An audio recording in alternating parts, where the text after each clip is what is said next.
नमस्कार दोस्तों, एक बार पुनः स्वागत है आप सभी का ज्ञान भूमि यूट्यूब चैनल पर। अभी तक हम लोग तर्क संग्रह में अनुमान को पढ़ चुके हैं। उसके बाद उपमान को पढ़ना है और शब्द को पढ़ना है। देखिए, उपमान और शब्द को पढ़ने के तुरंत बाद मैं तर्क संग्रह से संबंधित जितने भी प्रश्न बनने की संभावना है या जितने भी प्रश्न बने हैं उन सभी को एक वीडियो के माध्यम से उपलब्ध करा देंगे। वह वीडियो 2 भागों में विभक्त है। उसमें एक में तो आपके बहुविकल्पीय प्रश्न रहेंगे और एक में वन लाइनर क्वेश्चन रहेंगे। वन लाइनर वाला वीडियो पहले डाल देंगे, जिससे आप उसको उसकी आवृत्ति करके उसका अभ्यास करके बहुविकल्पीय प्रश्नों में बहुत ही अपने मजबूती को देखेंगे। तो आइए उसके पहले हम लोग उपमान को देख लेते हैं और शब्द को देख लेते हैं। उपमान का लक्षण क्या है? उपमान किसको कहेंगे? उपमिति करणम उपमानम। उपमिति का जो करण है उसको उपमान कहेंगे। इसका तात्पर्य क्या है? देखिए, 4 प्रकार के जो ज्ञान थे, यथार्थ अनुभव के जो 4 भेद हैं, वही 4 प्रकार के ज्ञान हैं। उसी ज्ञान में एक उपमिति भी है और उस उपमिति ज्ञान का जो कराने में करण बनता है उसको बोलते हैं उपमान। और उपमिति क्या है, किस प्रकार के ज्ञान को हम लोग उपमिति बोलेंगे, उसको देखते हैं। संज्ञा संज्ञ संबंध ज्ञान उपमिति है। संज्ञा और संज्ञी का संबंध ज्ञान हो जाए। संज्ञा का तात्पर्य है कि कोई नाम यदि किसी व्यक्ति को दे दिए, वो शब्द जो नाम दिया गया, जैसे किसी का नाम विनोद है तो ये विनोद हो गया उसकी संज्ञा। और संज्ञी का तात्पर्य हो गया वो विनोद व्यक्ति, उसका जो शरीर अवयव है पूरा, वो हो गया आपका विनोद संज्ञी। तो संज्ञा से संज्ञी का संबंध का ज्ञान कर रहे हैं, अर्थात विनोद नाम को हम जान चुके सुन चुके और उसके बाद फिर विनोद को देख लें तो विनोद यही है, ऐसा ज्ञान कर लें, यही है उपमिति ज्ञान। या एक दूसरे शब्द में कहें तो पद का और पदार्थ का ज्ञान, पद से पदार्थ का जो संबंध होता है उसका ज्ञान। पद से पदार्थ का क्या संबंध होगा? पद का वास्तविक जो महत्व है, वास्तविक अर्थ है, पदार्थ है।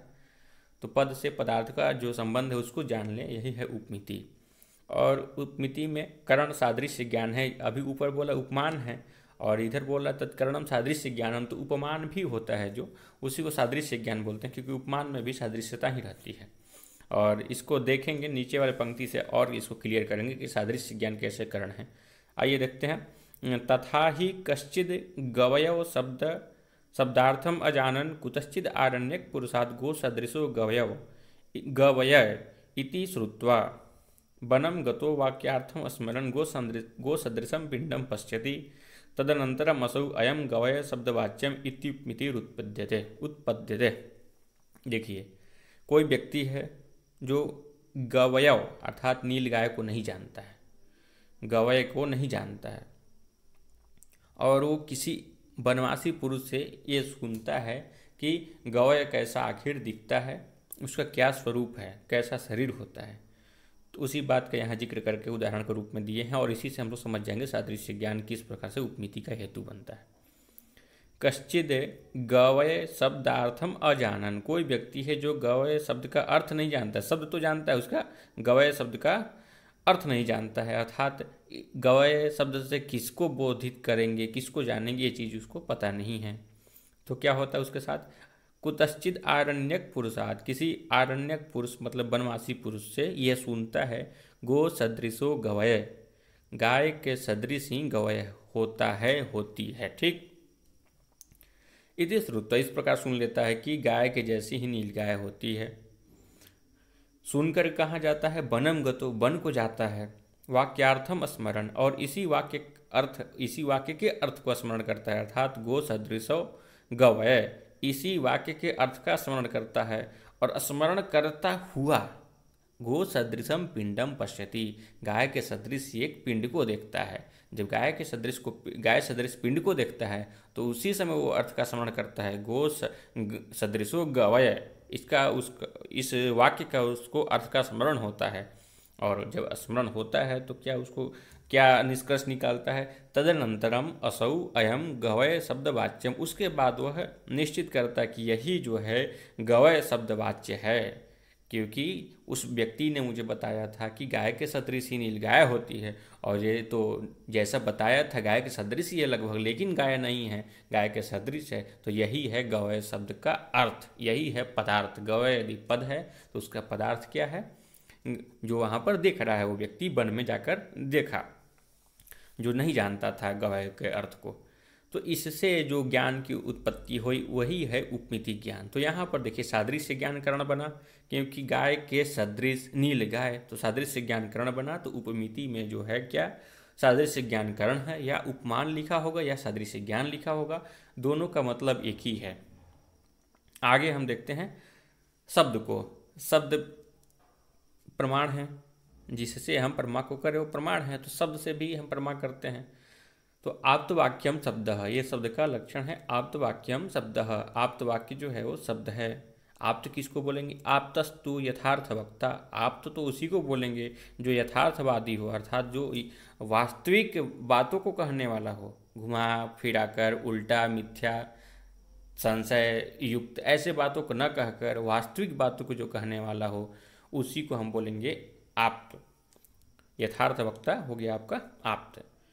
और यहाँ पर चर्चा हुई आप्त वाक्यम शब्द में। आप्त को तो जान गए, वाक्य किसको बोलेंगे, तो लिखा वाक्यम पद समूह, पद के समूहों को। एक पद से तो वाक्य बनेगा नहीं, तो पद के समूहों को वाक्य बोलेंगे। यथा गाम आनय, देखिए गाम जो है और आनय जो है, एक इसमें शब्द वाला है और एक क्रिया वाला।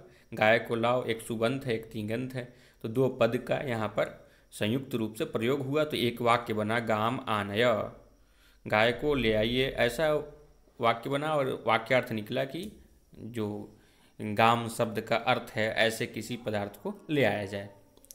यहाँ पर फिर पद समूह में पद आ गया। अब पद किसको बोलेंगे, सक्तम पदम, अर्थात जो सामर्थ्यवान हो उसको बोलेंगे पद। सामर्थ्यवान कैसा सामर्थ्यवान, धन लक्ष्मी इत्यादि नहीं, जिस पद का पदार्थ निकले तो किसी का बोध हो उसी को बोलेंगे हम पद। सक्तम पदम, अपने अर्थ को बोधित करा दे वही होगा सक्त, और उसी को बोलेंगे पद। अस्मात् पदाद अयम अर्थो बोधव्य इति ईश्वर संकेत शक्ति। अब सक्तम पदम जो ये पढ़े उसमें शक्ति क्या है इसको तो जानना जरूरी है। पद तो जान लिए, तो शक्ति ये है कि इस पद से इसी अर्थ को जानिए जो ईश्वर का संकेत। ईश्वर का संकेत का तात्पर्य है कि परंपरा जो हमारे व्यवहार में है या लोक में जो दिख रहा है, जो वेद में दिख रहा है, ईश्वर का संकेत है कि इसी शब्द से, इस शब्द से इस अर्थ को जाना जाए जो परंपरा में है।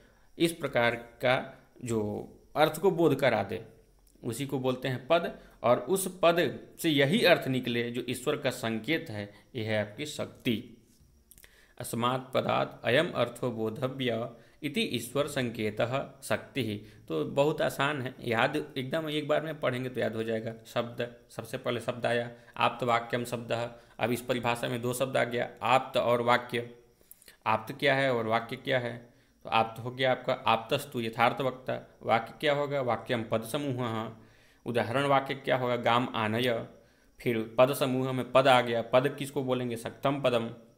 फिर सक्तम पदम में शक्त आ गया, शक्ति किसको बोलेंगे, अस्मात् पदात् अयम अर्थो बोधव्य इति ईश्वर संकेतः शक्ति ही। या तो इतना लिखा रहेगा, नहीं तो ईश्वर संकेतः, बस इतना भी लिखा रहेगा तो भी आप उस वहाँ पर शक्ति ही समझेंगे। अब देखिए वाक्य से तो वाक्यार्थ ही निकलेगा। अब उस वाक्यार्थ ज्ञान में हेतु होते हैं, और हेतु हैं तीन। आकांक्षा, योग्यता, सन्निधिश्च वाक्यार्थ ज्ञानी हेतु। आकांक्षा, योग्यता और सन्निधि, ये तीनों मिलकर वाक्यार्थ के ज्ञान में हेतु हैं।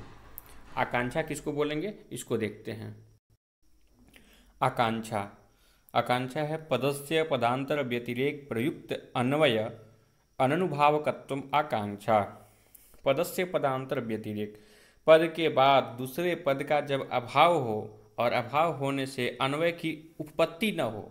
अन्वय अननुभावकत्व, अन्वय जो हो न लगे, अर्थ ही ना निकले, कोई वाक्य का अर्थ ही ना निकले, तब हमें दूसरे पद सुनने की जिज्ञासा होती है, दूसरे पद की जिज्ञासा होती है कि अन्वय बन सके। तो जहाँ पर जिज्ञासा हो दूसरे पद के लिए वही है आपकी आकांक्षा। उदाहरण गौः, अश्वः, पुरुषो, हस्ती। अब जब गाय सुन रहे हैं, अश्व सुन रहे हैं, पुरुष सुन रहे हैं, हस्ती सुन रहे हैं, तो यहाँ पर कोई अन्वय लग नहीं रहा है। कुछ हम ऐसा पद सुनना चाहते हैं जिससे अन्वय बने, जिससे कोई अर्थ हम समझ सकें, तो यही है आकांक्षा। और यहाँ पर किसी प्रकार का आकांक्षा हमारी समाप्त नहीं हो रही है, आकांक्षा बनी रह जा रही है, इसलिए ये जो है प्रमाण नहीं बन पाएगा ऐसा वाक्य, क्योंकि इसमें आकांक्षा नहीं है। यहाँ पे गौर अश्वः पुरुषो हस्ती न प्रमाणम आकांक्षा विरहात। आकांक्षा के अभाव के कारण यहाँ पर जो है ये शब्द गौ अश्व पुरुष ये सब प्रमाण नहीं बन सकते हैं, किसी भी प्रकार के प्रमाण नहीं हो सकते। योग्यता क्या है? अर्थाबाधो योग्यता, अर्थाबाधो बाधो, ठीक है, अर्थ अबाध पढ़ना है, अर्थ का अबाध, अर्थात जहाँ पर अर्थ बाधित न हो, अर्थ बाधित न हो, किसी भी प्रकार से वो अर्थ बाधित न हो, अपने संपूर्ण अर्थ को सुनने वाले के मन में बैठ जाए वो पूरा अर्थ, तब तो उस दोनों शब्द में, तीनों शब्द में जितने भी शब्द मिलकर वाक्य बने तब वो योग्यता वाले माने जाएंगे। तो अर्थ का अबाध ही योग्यता है। उदाहरण क्या है? अग्निना सिंचेत, अग्नि से सिंचिए। अब अग्नि से सींचेंगे कैसे? अग्नि से तो जला सकते हैं, सींच तो नहीं सकते हैं। तो अग्नि से सींचने की जो बात कही गई यहाँ पर अर्थ बाधित हो जा रहा है, अग्नि से कभी सिंचन क्रिया नहीं हो सकती, तो बाधित हो गया तो ये भी प्रमाण नहीं हो सकता। क्यों नहीं हो सकता? योग्यता विरहात, योग्यता के विरह के कारण, योग्यता विरह के कारण अग्निना सिंचेत ये प्रमाण नहीं है। फिर सन्निधि को देखें, सन्निधि किसको कहते हैं? पदानाम अविलंबेन उच्चारणम, पदों का अविलंब से उच्चारण ही सन्निधि है। सन्निधि का तात्पर्य होता है समीप, समीप, और पदों का जब हम अविलंब से उच्चारण करेंगे तभी तो समीप रहेगा, तो पद के अविलंब से उच्चारण ही सन्निधि है। उदाहरण, प्रहरे प्रहरे असहोच्चारितानि गाम आनय इत्यादि पदानि न प्रमाणम सान्निध्याभावात्। एक प्रहर में, फिर दूसरे प्रहर में, फिर किसी और प्रहर में एक साथ उच्चारित नहीं होने वाला, अर्थात प्रहर भिन्न भिन्न करके, समय बहुत देर अंतर कर करके हम गाम आनय ऐसा शब्द का प्रयोग करते हैं, ऐसे पदों का प्रयोग करते हैं। एक प्रहर में गाम बोल दिए, दूसरे प्रहर में आनय बोल दिए, तो ये किसी प्रकार के अर्थ को बोधक नहीं हो सकते। ये पद केवल सुनिए बस पद रह जाएंगे। तो ये सब जो है इस प्रकार के पद प्रमाण नहीं होते, क्योंकि सन्निधि का अभाव होता है। और यही एक साथ बोल दीजिए गाम आनय, तो बोल दिए तो कोई अर्थ निकल गया, गाय को लाने की बात कही जा रही है ऐसा अर्थ निकल रहा है, तो यहाँ पर तो ये प्रमाण हो जाएगा। लेकिन गाम आनय प्रहरे प्रहरे असहोच्चारितानि गाम आनय इत्यादि पदानि न प्रमाणम, प्रहर प्रहर में उच्चारित होने वाले गाम आनय इस प्रकार के पद प्रमाण नहीं हो सकते, क्योंकि सन्निधि का अभाव होता है यहाँ पे। आकांक्षादि रहितम वाक्यम अप्रमाणम, और ये तीनों आकांक्षा, योग्यता और सन्निधि, इन तीनों से रहित वाक्य जो है प्रमाण नहीं होता है। तो आकांक्षा भी होनी चाहिए, योग्यता भी होनी चाहिए और सन्निधि भी, ये तीनों मिलकर वाक्य के अर्थ निकालने में, वाक्य के अर्थ के ज्ञान कराने में हेतु हैं। आगे वाक्य के भेद को देखते हैं। वाक्यस्य भेदौ वाक्यम द्विविधम, वाक्य जो है दो प्रकार के हैं। कौन कौन? वैदिकम लौकिकम च, वाक्य दो प्रकार के हो गए। कौन कौन? वैदिक और लौकिक। वेद में पाए जाने वाले वाक्य को वैदिक बोलेंगे। लोक अर्थात हम जो संसार में व्यवहार में लाते हैं या काव्य में जो देखते हैं वो सब है लौकिक वाक्य। वाक्यम द्विविधम वैदिकम लौकिकम च, वैदिक का स्वरूप क्या है और लौकिक का स्वरूप क्या है, इसको देखिए।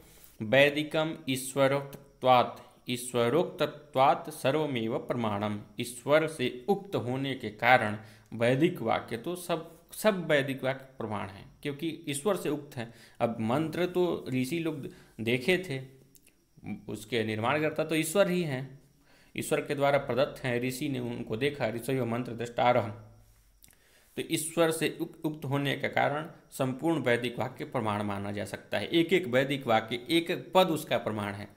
लौकिक वाक्य कौन प्रमाण हो सकते हैं? लौकिकम तु आप्तोक्तम प्रमाणम, लौकिक तो जो आप्त से उक्त है, अर्थात यथार्थ वक्ता, सुने थे हम लोग, पहले पढ़े थे भी थे, यथार्थ वक्ता जो वास्तविकता को बोलने वाला हो उसको बोलेंगे आप्त, और उस आप्त से उक्त जो हो ऐसा ही लौकिक वाक्य प्रमाण हो सकता है। हम बोल दें, आप बोल दें, जो आप्त व्यक्ति न हो वो बोल दें, जैसे बोलते ना कि यार उसके बात पे कोई वैल्यू है, तो वही बात है। जो कोई भी निश्चित बात नहीं बोलता, सारगर्भित बात नहीं बोलता, ऐसे व्यक्ति के बातों का कोई प्रमाण नहीं होता है। केवल आप्त व्यक्ति बोले, सज्जन व्यक्ति बोले, प्रतिष्ठित व्यक्ति बोले, उसकी बातों का प्रमाणिकता दी जाती है सामान्य व्यवहार में भी। तो वहाँ वही बात यहाँ पर भी है। और इसके अलावा जो वाक्य होगा वो अप्रमाण हो जाएगा। अन्यत अप्रमाणम, वैदिक तो सभी प्रमाणित हो गए, लौकिक जो आप से उक्त है वह प्रमाणित होगा, लेकिन उसके अतिरिक्त जो जितने भी होंगे वो सब हो जाएंगे अप्रमाणिक।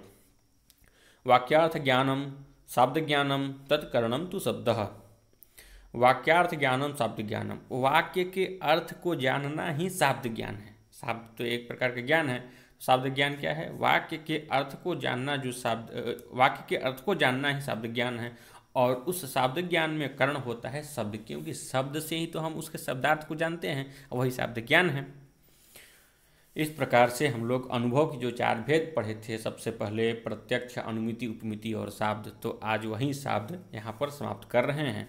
तर्क संग्रह में अभी तक हम लोग 7 पदार्थों को और 4 प्रमाणों को, पदार्थ जो थे वैशेषिक के और जो प्रमाण थे न्याय के, उन सभी को जितने भी अपने स्तर से पढ़ सकते थे पढ़े, समझे। और मुझे लगता है कि हम लोग पर्याप्त पढ़ चुके हैं। परीक्षा, किसी भी परीक्षा के दृष्टिकोण से, चाहे किसी भी स्तर की वो परीक्षा हो, इससे बाहर कुछ संभव नहीं है। और यदि कुछ संभव हो भी तो मात्र अभ्यास के कारण हो सकता है कि इससे बाहर हो जाए। और उस अभ्यास को भी हम बनाए रखने के लिए तुरंत बाद अभी एक प्रश्न का वीडियो का अभ्यास करेंगे, उसके बाद बहुविकल्पीय प्रश्नों का अभ्यास करेंगे। और जब 1000 प्रश्नों का अभ्यास हम लोग के पास रहेगा ना, तो कहीं से भी कोई पढ़ने में इधर उधर त्रुटि हुई होगी या मन मस्तिष्क कहीं कभी कभी ऐसा रहता है कि पढ़ाई के समय कुछ क्षणों के लिए इधर उधर चला भी जाता है, तो प्रश्न का जब हम प्रश्न पढ़ेंगे तो सब कुछ ध्यान में आ जाएगा और फिर से एक बार ताज़ा हो जाएगा। तो बहुत बहुत धन्यवाद। आप सभी तर्क संग्रह के संपूर्ण वीडियो को देखें और समझे, और अच्छा लगे कि नहीं, दूसरे के लिए लाभकारी भी हो सकता है, तो अन्य व्यक्तियों को भी पहुँचाएँ, दूसरा कोई भी पढ़े समझे। बहुत बहुत धन्यवाद एक बार पुनः।